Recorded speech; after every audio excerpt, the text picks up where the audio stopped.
পিয়াল হাসান, তাকে জিকরগাছা বাজার থেকে সে ফিরছিল তার ব্যক্তিগত কাজ শেষ করে।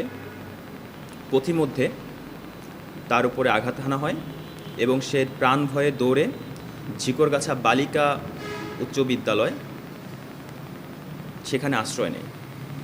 আসামিরা তাকে অনুসরণ করে তাকে সেখানে গিয়ে আটক করে এবং সেখানে কুপিয়ে তার মৃত্যু নিশ্চিত করে।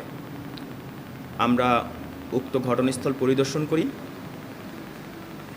প্রধান শিক্ষকের রুমে থাকা সিসি ক্যামেরার ফুটেজ দেখে আমরা আসামিদেরকে শনাক্ত করতে সমর্থ হই।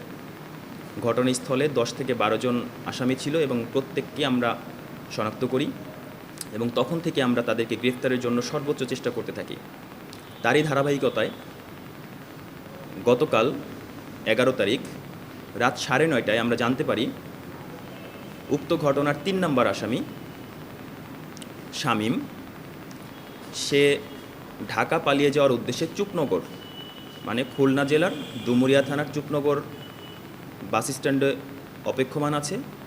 তখন আমরা দ্রুত ঘটনাস্থলে ওইখানে যাই এবং তাকে গ্রেফতার করতে সমর্থ হই। এবং একই তারিখ রাত আনুমানিক 10:25 ঘটিকায় এই মামলার অপর আসামি 5 নম্বর আসামি মেহেদি, তার সম্পর্কে আমরা জানতে পারি সে মহেশপুর থানাধীন, ঝিনাইদহের মহেশপুর থানাধীন নোয়ানীবাজার এলাকায় অবস্থান করছে এবং সে অবৈধভাবে ভারতে পালিয়ে যাওয়ার চেষ্টা করছে।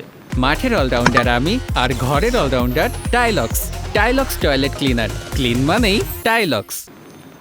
তৎক্ষণাৎ আমরা আমাদের আরও একটি কোম্পানি CPC2 ঝিনাইদহ, তাদের সহযোগিতায় আমাদের আবেদনিক টিম সহ যৌথ অভিযান পরিচালনা করে তাকে ঝিনাইদহের মহেশপুর থানাধীন নোয়ানীবাজার একদম সীমান্তবর্তী এলাকা এবং সীমান্তের কাছাকাছি থেকে তাকে আমরা গ্রেফতার করতে সমর্থ হই।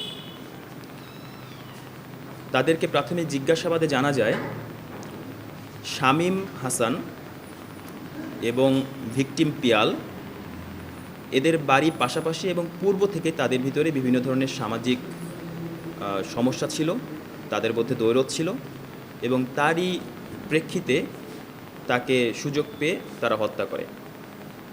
এই মামলার আরও আসামি যারা আছেন তারা আমাদের রাডারই আছেন। ইনশাল্লাহ আমরা তাদেরকে দ্রুততম সময়ের মধ্যে গ্রেফতার করতে সমর্থ হব।